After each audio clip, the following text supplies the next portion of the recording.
Did you eat fish every day? I didn't like it. By the way, in order to get the confession, they beat him up. They just like yeah, tortured him to the yeah, until he they are died beating and him confess. up. My father, and There's no point because when you go to school, everything's a hard manual labor. In the absolutely. harvesting season, we have to go actually to the farmland, sleep there, and helping out the farmers. In the like winter, we have to go gather poops. Hi guys! Hi everyone! Welcome to my channel. But today I have a very special guest. As you can see, Sherry is here in person. I had an interview with her virtually, right? A few months ago. That's right. And she finally moved to Chicago. For me? Did you do that for me? I know. It's in a way like so many North Korean women are moving to Chicago. And something is up with the Chicago guys. But I'm so happy to have her. And I'm so thrilled to have her in person here, guys. For you guys to meet her in person like this. And today we are going to talk about something very, so based on, I've been doing this YouTube channel for the last year. And there's one video that got the most views. It's called The Daily Life of a North Korean. So turns out people are not as much as interested in those like shocking things about the regime or the hardship. But actually people really, really want to know what was my daily life was like in North Korea. So today we are going to have this time to hear from Sherry.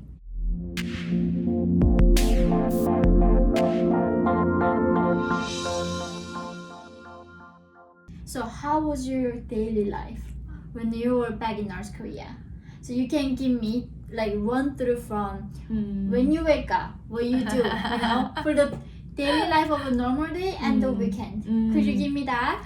Oh yeah. So when I was a kid, when we woke up before breakfast, like most of it's North Koreans are the same. Like in the morning, there's a manager in the building calls out every home, send out one person in family, and yeah. So like sometimes I go manual labor so for These are actually the same thing I talked about in my video. So we have the people's unit in Minban. Right. Everybody have to be associated in this people's unit. And before the breakfast, every one house will send somebody out for the it's like manual labor. You don't get paid by the regime. Right, that's so right. So then you and I did the same thing. Yeah. And so before the breakfast, we begin with our labor. Yeah, right. For free for the government. So, but like for me, I was like, I really like this is not make sense. I don't want to go out. So for like doing like paying nothing and just to hard labor. Right. Work. Slavery. Yeah. So I always complain to that about it, and that's why my sister actually usually the one who goes out. I'm so sorry about for my sister, but she actually went out to hard labor work in the morning, and after we eat breakfast and go to school. So this is the thing again, guys. So when we were there, we were kids. Literally, we were minors.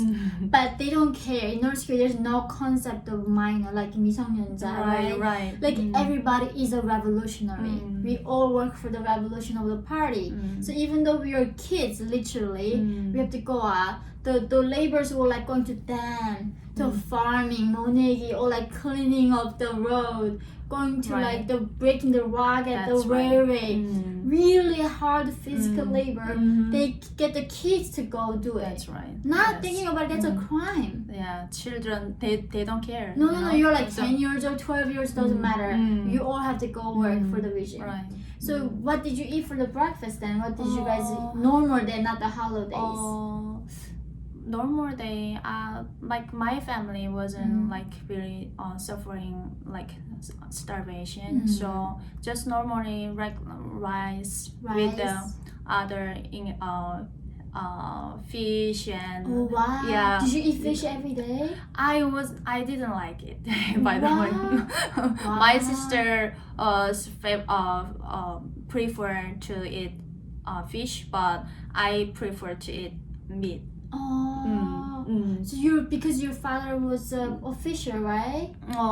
Like when I was 10 years old. Oh. But after that, still, after my father sent to prison and he got out of prison, there was a high-ranking officer or a prosecutor who were watching my dad all the time. Right. So after that, I cannot say like a well-off family. I cannot say that, but I think we were more middle class, more than middle class. So when you were not doing really well off, then what was your like daily food? Was like what were you just eating? rice and seafood, and that's when you're doing a middle class. No. No?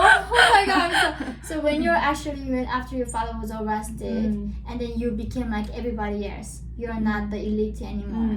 Then you were like eating just fish every day too? Oh yeah, mostly fish and other ingredients and banchan every day, like eggs and so like mostly higher than middle class, I guess. So even though after your father got arrested, because of your mom, was it? Also my mom, also she made money. That's why. Okay, then now that makes sense. Oh my gosh. No wonder why you're so tall. So Sherry is like 163 centimeters height, right? And in North Korea, we are so impoverished. Right. It's hard to find girls, even like 100 above 155 from North Korea. Especially our generation. Yeah, our generation, we are so malnourished. And when I met you, I was like, oh my gosh, she's so tall. And like for South Koreans, we are very short. My sister, 168 centimeters. Oh my god, no wonder why you guys are all that fish. Okay, so you're eating fish, but the thing is, even though you're top elite, that you had to go to like Inminban, the people's union manual work every day. There's no exemption for the elite people. But we just pay actually.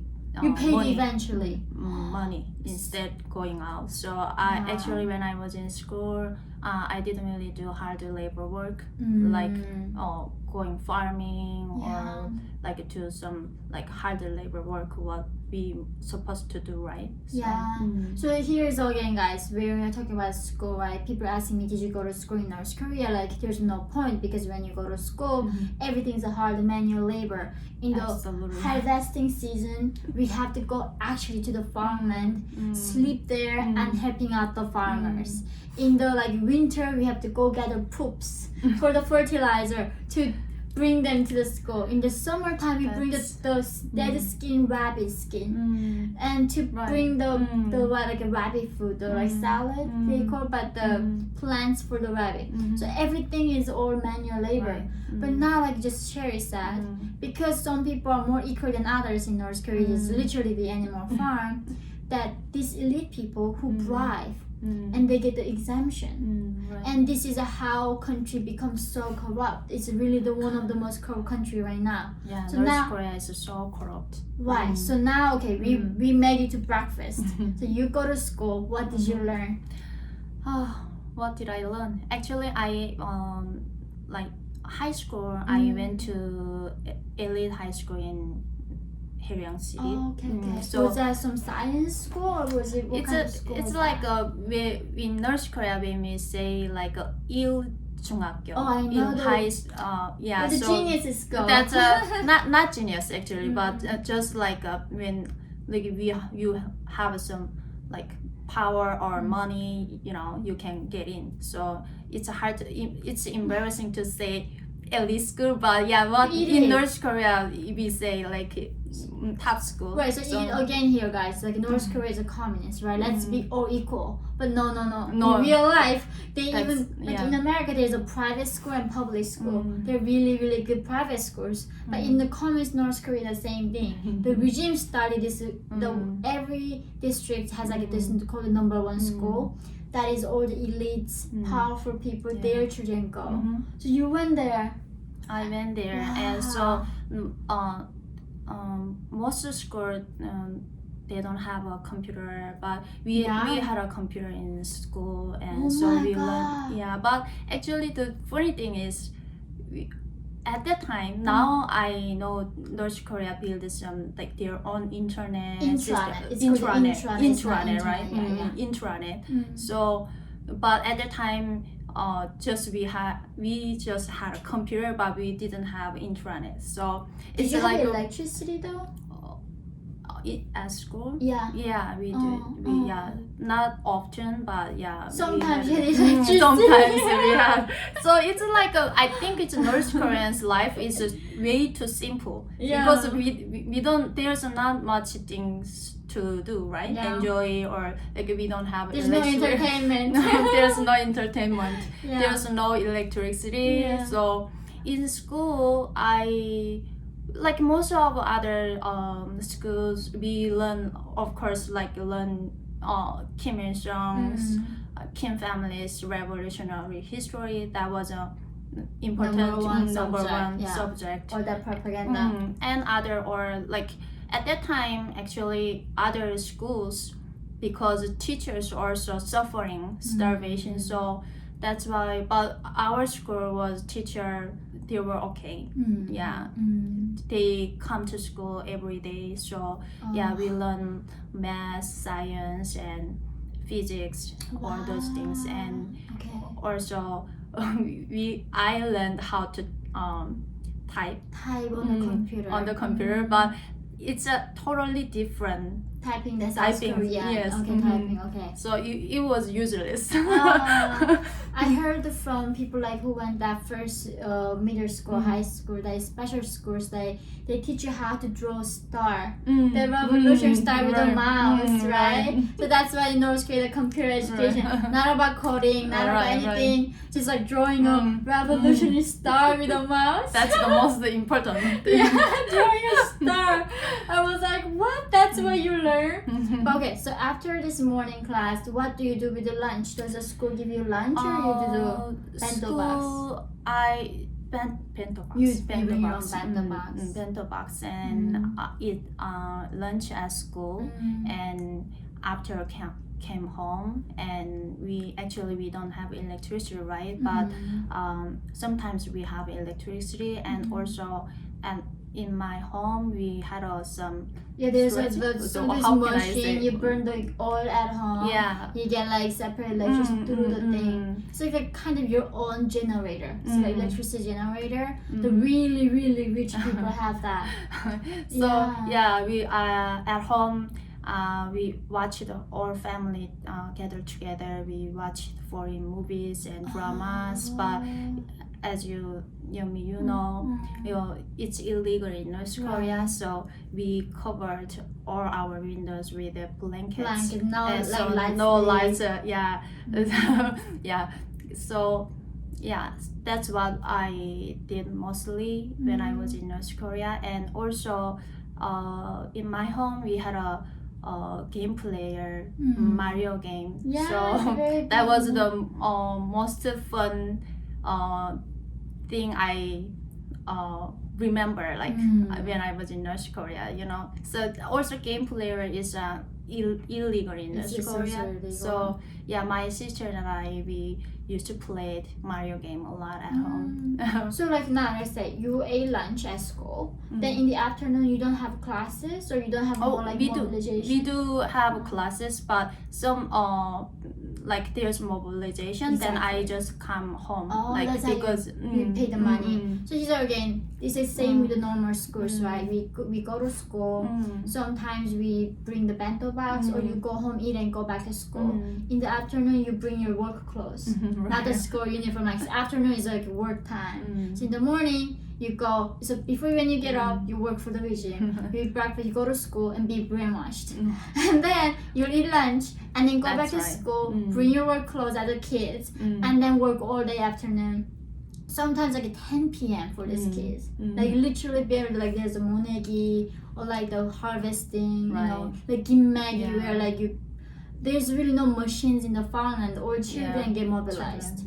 So we do all the work and go home. Then the same schedule repeats. But the rich kids like you guys were pay the bribe to teacher, and they say, oh, I don't feel well, and then they go home. Alright, they say I don't feel well. That's what they were saying. Yeah. Oh, right. so it is kind of same system, but you guys would be more like bribing, I guess. Bribing, Well, yeah, right. And bribing. then, so now you escaped when you're a teenager, right? You were 17? 17 you escaped. What was the biggest now shock do you see, like when you came to America? Like what was the biggest difference? Like what was the top 3 difference you saw? Oh, bank system. Bank system, Yeah, that's true. yeah. So I was so shocked because in North Korea, people really don't trust the bank. Never so, even seen one. I never even been one. Oh, so like usually before the Kim Jong-il took power, my dad actually used to deposit money in the bank. We deposited money in the bank, but after that there's a currency changes, and people realize that we cannot trust the regime, right? So that's why people, they don't trust in North Korea. They don't trust the bank. So like usually we keep the money at home instead of depositing in the bank, or right? in cash, right? In So cash, North Korea, in cash. there's no ATM machine. And also what I heard is that when you back then when you're depositing your money, they don't let you take it out. So you had to bribe the bankers to get the money out. But my time, it was like 90s, I was born, everything was destroyed. So I never even heard the word bank. And the regime changes the currency constantly and making your money worth nothing.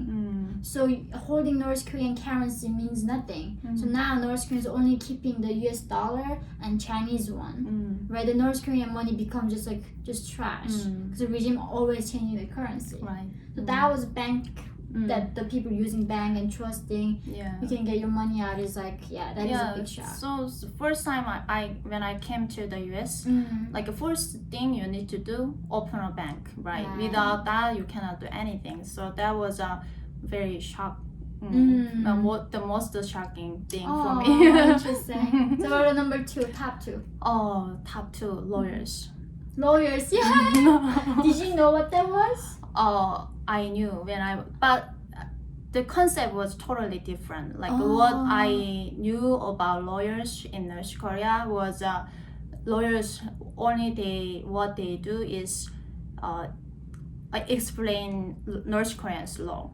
The only thing they do is their job is explaining the law to defendant to what crime they committed. And how illegal that was. It's not about defending not about individual, concept of defending. They're defending the regime. Defending the regime.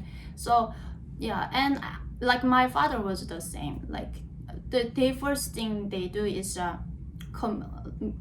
made up crimes, and then they took my father from home, and in order to get the confession, they beat him up. They just tortured him to they are beating him up. My father, and after that, lawyers just came inside and then explaining the law, what kind of crimes you committed, right?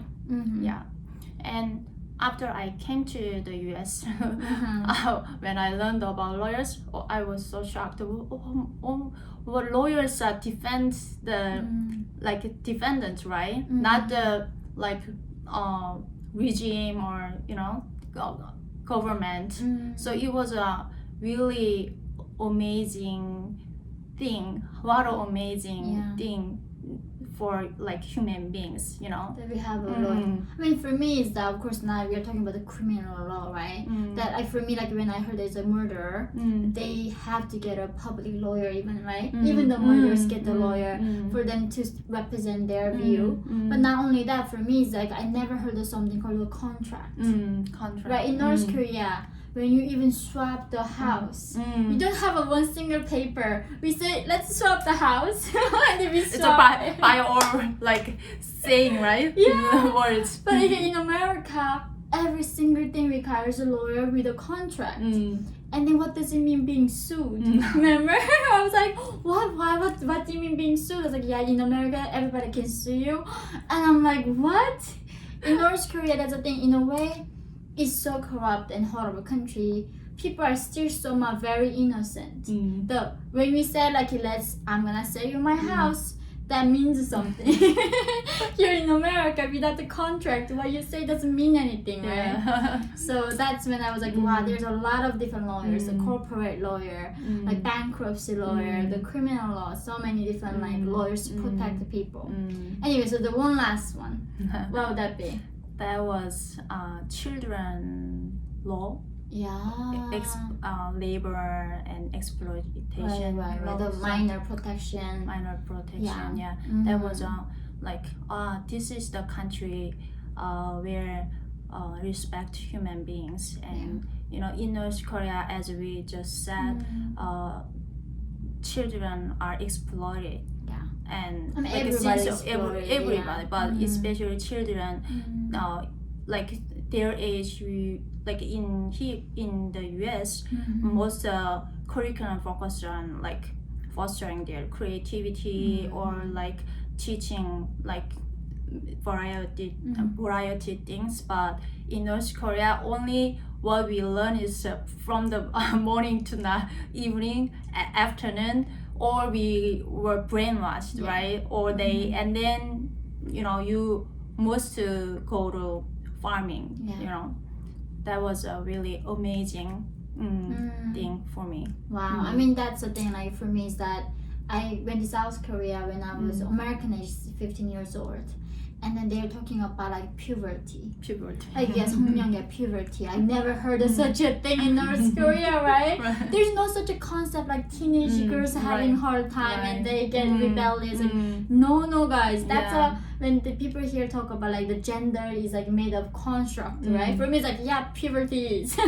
We don't know what puberty is. And when was at the 갱년기 where women lose their period, and they said that's also another hormone time. And like in North Korea we have no word for that period.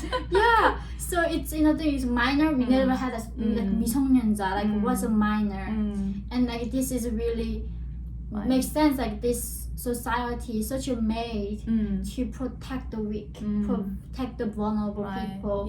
And children of course don't know better. They need a protection, and the system is there to protect these people.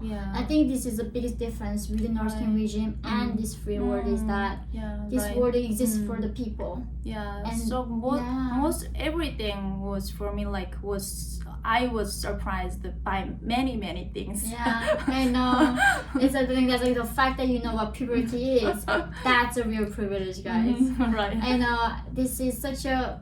I think I need to have Sherry more over, and please guys leave the your questions for us. I will try to have her over, but also more than that, guys, Sherry also has a YouTube channel. What's the name of your YouTube channel? Sherry from North Korea. Perfect. So I'm gonna put the link down below in this video, and she has an Instagram channel. But not only that, I think last time I did a thing covering Sherry's moms who just had a recently breast cancer. Went through surgery. She's recovering. She does not have a health insurance. So I hope you guys help her, contribute any amount you can to help her mother to recover from the cancer. And I'm gonna post the link for our previous interview. You can hear more about how Sherry found her freedom, how she escaped from North Korea. And guys, we're gonna come back and answer your more questions. But thank you for watching till the end of this video. Please hit that like button and join me on my Patreon and Locals so I can continue creating these contents.